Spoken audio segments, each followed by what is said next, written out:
welcome to this third round review of the Wheelchair Rugby League World Cup. I'm your host, Super Saiyan Blue Lucario, so grab a cup of tea and join me as we dive right into the final round of group games in this Wheelchair World Cup. First to Group A, and Australia versus Spain. The Australians started fast, catching Spain on the back foot, earning penalties from desperate tackles and holding on. For a good drop-off pass, saw Arbuckle storm through under the post for the opening score of the game. The Wheelaroos nearly had a second after a deft kick from Kareem found Grove in space, but he was just unable to gather. The warning signs were there for Spain, as both sides needed a win to make the semi-finals today, and the Aussies showed they were really here to play. Spain lost the ball just as they were trying to build pressure, and it was only more desperate tackles that denied the Roos again from scoring. Spain themselves were then denied a try for Gonzalez with the tackle being deemed completed, showing that with good ball, Spain had enough to challenge the Australians. However, Kareem was then able to evade defenders himself to cross and pull the Roos further ahead. The transition from defence to attack was really causing Spain problems. They were a bit slow to react to the changeovers. But a knock-on tackle one after the restart, and Spain worked the ball out wide with Gonzalez, who was able to evade tacklers just like Kareem had just done to score to bring Spain back into the game. But Spanish errors were becoming their undoing. A knock-on close to the line, and then a penalty gave Australia a chance before an offload from McKenna sent Kareem in out wide. Spain seemed to struggle when playing at pace, as errors at the play the ball and knock-ons trying to move the ball forward were really their own worst enemy. They looked more dangerous when they played a more controlled and composed style, but they were trying to match the Australian speed. The Wheelaroos were also guilty of overplaying, trying to move quickly out of their own half, and then a wayward pass gave Spain a chance on the Australian line before a great cover tackle put Monedero in touch. The Spanish began to expose gaps in defence, and off the back of a penalty given away for a pull tackle, used good hands to send Monedero actually in at the corner, and they reduced the arrears. But more errors. An incorrect play the ball by Spain. Australia capitalised again. Patient build-up before Hill was able to evade tackles across to bring it back to a 10-point ball game, just keeping that little bit out of reach. Hill then sprinted clear off the back of a dropout, and the Spanish had no answer in defence.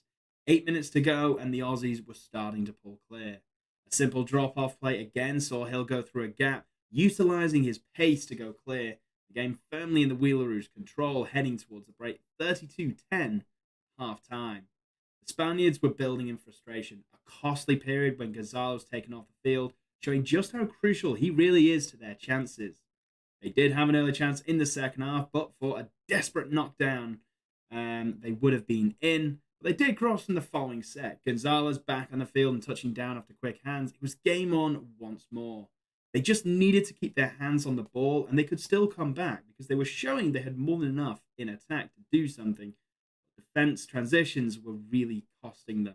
They powered forward, but for a last gasp tackle from McKenna, denying him on the last tackle, they could have got even closer to the Wheelaroos, but the Wheelaroos were able to relieve the pressure. An early kick that Hill was then first to react to cross over, putting that firm bit of daylight between them. Spain came right back with Lacombe, but great movement back against the grain that the Wheelaroos just couldn't react to. And again, it's that movement in attack. Spain showing they have the quality with ball in hand. When they're defending, that discipline was really costing them. And it proved to be their complete undoing. Kareem going over with a penalty after a pull tackle again, and with 3 scores in it again. Yannick Martin was able to score, though, and brought Spain again right back into it. But time was their worst enemy. Canane then scored off a penalty on the touchline, giving the Australians control with 20 minutes to go. The Spain needed to chance their arm a bit. So far, it was their own ill discipline that was killing them. They needed to throw the ball. They needed to take a chance because it was do or die. The semi-final was at stake, but every time they got ball in good position, they were being let down by the final pass or giving penalties away. Australia were able to stay composed with ball in hand. They were able to stay in a controlled manner, and they always just kept that little touch ahead of Spain at all times, really. And the Wheelers did hold on for the win despite Monedero getting a late consolation score. It was too little, too late. Australia getting the important win to go through. Player of the match for me is James Hill. He really turned the game firmly in Australia's favour when he came on. He had a real calming influence to the game, but a deceptive burst of speed when really needed to give the Wheelers control. Next, England versus Ireland. England were already in their semi-finals, and Ireland were already eliminated. A dead rubber in name. It was a nervy start from both sides, trying to feel each other out before Bashara found space on the right-hand side to go clear to score. Off the back of a penalty, Joe Coyd then evaded tacklers to get its second try of the game, and it looked like a long day for Ireland ahead. England were just much quicker with the ball. Ireland were unable to get their shape sorted in defence to deal with it, and it was just a clinic from England, really. Though the Irish did have a chance they regained the ball from a kickoff, but it all came to naught. England's defence rock solid before Halliwell was able to break clear to score England's third of the game. Fast hands from England close to the line saw Simpson at a fourth, and it was just unstoppable. Bashara then got a fifth, with Ireland unable to get a hand on any of the players, who were just far too good. The pace was really getting to them. The restart then went out in the full, and a familiar sight, another England score. Ireland were desperate to slow the game down, giving away penalties, which brought more pressure. Simpson didn't need a second invitation to score. Another for Halliwell, who scored off a kick close to the line before Ireland finally got the ball again close to the English line and just couldn't do anything with it. Coyd completed his hat-trick before England's first mistake after half an hour of play, but came to nothing. England regaining the ball for a deft kick to the corner saw Jack Brown cross to bring up over 50 points for England.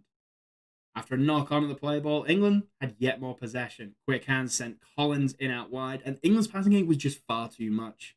But the biggest problem for Ireland was, even though they were getting in front of the player to make the tackles, they weren't getting the tags.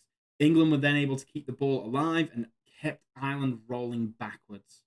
Brown weaved his way through for another score before the break to add England's 12th try. A penalty for a double play the ball in the stroke of half-time, though, gave Ireland a crack at goal from the halfway line. It just didn't quite have the legs to get the distance. And unfortunately, Ireland remained pointless. A slow start to the second half, though, as England started to experiment a bit more, trying out some set pieces ahead of their upcoming semi-final appearance, wanting to test plays and see what would work, what wouldn't work, maybe. Before Jack Brown was able to latch on to a deep kick to bring up 70 points for England 8 minutes into the second half. A carbon copy attack moments later, but unfortunately this time Halliwell was unable to gather it, and Ireland had finally successfully defended their line, forcing Collins into touch as they tried to salvage some pride from the game, and they then had a good period of defence, and they were able to contain England's attack a little bit. Started to get a little bit of possession themselves and start to move forward a bit and maybe create their own chances. But England were just too disciplined in defence and nothing was going well for them. Collins then caught them napping close to the line with just a complete switch off. And Brown just wasn't dealt with by anyone. The ball then bounced all over the shop. And King scored another in the corner for England. Rigby crossed later on to bring up 100 points after some scrappy play and numerous errors from both sides, really. For Simpson and Coyd added more scores to finish off the game, along with a Declan Roberts drop goal as father took on son. England were just too good all over the park. The quality was just there, and they were relentless. There was some scrappy play in the third quarter of the game, which they will be disappointed about. They'll need to be switched on for the full 80 minutes if they make it to the final, most likely against France. Ireland, they had no answer whatsoever, and it's going to take some real monetary investment in the wheelchair game, in all the game of rugby league for Ireland, both in the men's, the women's, and the wheelchair game, for them to close that quality gap, which is just expanding at the moment. I thought they'd be more competitive at this World Cup, but unfortunately, they were just too slow with the ball, and constant errors and mistakes just left them with nothing really. Unfortunately, was hoping they'd be a bit more competitive in this game. I predicted them to be certainly, but it wasn't to be. The player of the match for me though today was Joe Coyd. He laid the platform and set the tempo at the start of the game and scored some excellent tries for England. Now to Group B, France versus the USA. The US needed to avoid defeat by 90 points or more, and they would make it into the semi finals potentially. In any other sport, normally this would be doable. But the quality of the French side and the way wheelchair rugby league games go, it was a real possibility that it would happen. France were already through, but after England's big win the day before, they wanted to send a message. The warning signs were there early. The US were really struggling with the pace, giving away penalties on the first set before Al sent Borson away for the first score. From here, it was one-way traffic. The French put on a clinic. When the US did have the ball, they were resorting to their tried and true early kick and chase, relying on pace to try and beat the French. But unlike Scotland and Wales, the French are very quick on the turn and able to deal with everything the US had comfortably. It was only 18-0 after 10 minutes. But then the French scored on every single set for the next 10. With clinical passing play and fluid movement, 52-0 in 23 minutes. Game gone, and that 90-point margin was in real danger of being a threat for the US. They did eventually, though, grow into the game. The French eased off a little, just took the foot off the gas just a bit. They put on some decent shots, but handling errors in good position meant the US just couldn't maintain themselves, almost panicking, knowing they needed to do something quickly to keep their semi-final hopes alive. The French added 2 more tries before the break, showing moments of class, but the US could take heart from their improvement towards half-time, finally getting that defense sorted and containing the French, but they needed to be a little more precise with ball in hand if they wanted to trouble the scoreboard.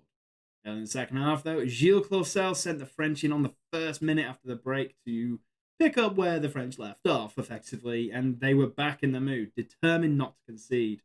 Substitute De Haal was in fine form, causing nightmares for the US every time he had the ball, as they just couldn't get close to his tags. It wasn't as fast and free-scoring as the first half, but the pressure was relentless. The French clearly showed why they were the best in the world, but the points just keep on coming. The 90-point mark was soon passed, and then they pushed on beyond 100 as the US collapsed effectively with exhaustion. Al targeting 16-year-old Jensen Blaine and scoring plenty of tries off the back of it, able to capitalize on the fact that he can't turn as quick as the French players who were just in just a murderous mood, effectively. The US didn't give in, though. And off the back of a kick with a good bounce, Jerry Blaine managed to find his way around the defense before a wonderful offload over the top, back inside to Mackenzie Johnson, who showed his speed to score in the corner. And the US celebrated like they won the whole tournament. They'd scored against the world champion. They scored against the world number 1 side, which is easier said than done. The French did add 2 further scores before full time, though. No late comeback fairy tale for the US, who will now bow out of the competition. France ready for the semi-finals. Player of the match, Gilles Clausel. It could have gone to any French player, really. Clausel really set the scene in that first half blitz, and his composed approach in the second half ensured the French would not drop off after a lull before half-time. Finally, Scotland versus Wales. The early result meant this was a straight shootout for a spot in the semi-finals. A win for Scotland, and they would qualify. A win or draw for Wales, and they would go through. And this was every bit as physical as it was expected. The Scots determined to do better than their last meeting with the Welsh. It wasn't an easy start, though. Wales coming thick and fast, pressuring that Scottish line, and an early try for Trig Turner, but the Welsh in front. The Scots were good with ball in hand if they got field position, but were really disorganised in defence, and the Welsh were just able to exploit the gaps. A second try from Priest off the back of some switched off defence, and it seemed likely that we could actually see a big score. But Scotland hit back. Grant scoring out wide, showing they were not here to roll over. big collisions flying in as Scotland tried to get under the skin of the Welsh attack. But Wales were composed, exposing the lack of concentration in Scottish defence to add further scores and go 24-6 up. Mellon and Williams then combined to give the Scots hope, and off the back of good ball and position, scored again minutes later. All of a sudden, it was a 10-point ball game that seemed to be a potential chance. Yet again, a lack of concentration when it came to defence, and Wales able to add more tries to give a comfortable lead before Grant added his second on the stroke of half time to bring it back to a 16-point ball game. The story of the half really was Scotland, when they have ball, if they're in good area, look good. Combinations of Mellon and Grant were really causing Wales issues, but Wales just had to be patient because whenever Scotland had to defend, it was be it miscommunications or ill discipline, and their gaps were there. The gaps were there to be exploited, and Scotland just weren't able to stay switched on enough in defence at all to really trouble Wales, to really contain the Welsh attack. And this was compounded in the second half. A Welsh blitz in the opening 10 minutes, ending the contest. 4 tries, giving Wales a 38-point lead. Scotland, to their credit, wouldn't go away. Mellon getting a deserved try before the game got a little scrappy. Both sides making mistakes, more concerned with being physical and aggressive with each other. Laura Roberts really getting stuck into the Scottish players, and Mellon giving it right back. Grant got his third try with 10 minutes to go to give some pride to the scoreline before Wales crossed twice more. You guessed it, a switch off in defence from Scotland. Grant got his fourth with the final play of the game, but by then, the game was gone. The Welsh were through to the semi-finals. Player of the match, Stuart Williams. The Welsh captain led from the front, directing traffic and always keeping them on the front foot. Scotland will be happy with this result compared to the previous games with Wales. And while they looked good with ball in hand, too often lazy in defence, switching off at vital moments which the Welsh were able to capitalise. What does this mean with the groups? Well, England are top of their group. They finished top and are into the semi-finals, along with Australia after their win over Spain, able to go through. The Spaniards with a single win from this tournament over Ireland, who will finish bottom of the group after that very heavy defeat to England. Over in Group B, the final standing see France comfortably out clear with 3 wins from 3, massive scores in all 3 games, really. The only one able to keep them under 100 points, Scotland. The Welsh were the other team to qualify after a heavy defeat for the US on the final day, and Wales able to get 2 wins after their mammoth, record-breaking defeat in the opening game to France. US, though, debut in the tournament, managing to come away with a win. They'll be happy with that. They gave it their all in each of their games, performed a lot better against Wales than expected, and the win over Scotland will certainly give them heart for the future as they try to tap into the Invictus Games athletes to really develop wheelchair rugby league back home, which can only be good for the sport. Scotland, they came in low on confidence. I didn't expect them to do too much in this tournament. They had moments and they looked okay with ball in hand, but they really need to do work on their defense if they're going to trouble any of the teams going forward in any future internationals. That is the area they need to work on the most. The semi-finals themselves, England will face Wales, and this one, England full of confidence, a ruthless side right now, and I think they'll be too strong for Wales, who will give it everything they've got, but I don't see enough from Wales themselves to be able to really trouble England.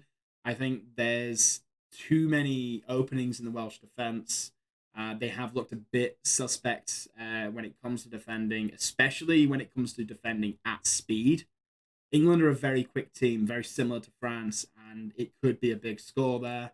But the Welsh will be determined off the back of 2 wins in a row. They'll feel confident of giving England a bit of a game. Hopefully they will, but I'm seeing this one being a stronger win for England than in my initial predictions. The other semi-final, France and Australia. This could be a really interesting one because we've already seen that France do not like it when teams play physical. The Scottish really able to get in their faces and disrupted a lot of the play from them. The Aussies have built as the tournament progresses. Their cohesion's getting better. They look a bit stronger than they were against England. And they're growing in each game, especially with the likes of Bailey McKenna and Brad Grove really coming forward for them. I think the French will have too much. I think that they will show their class, but it'll be a closer score than some might predict. I think maybe a similar score to how England and Australia went down, but maybe Australia getting a couple more scores. Just the physicality will really unsettle the French, and I'm looking forward to that game especially. Well, that's everything for this review ahead of the semi-finals on Sunday. The review for the semis will hopefully be up either Monday or Tuesday next week ahead of the final on Friday. A review for that and a review for the whole tournament as a whole will be up at some point the week after. Let me know down in the comments which game did you enjoy the most of this weekend? Who are you looking forward to seeing most in the semi-finals? How do you think the semi-finals are going to go? Make sure you drop a like and subscribe for more content every single week. And until next time, it's time for me to have a cup of tea.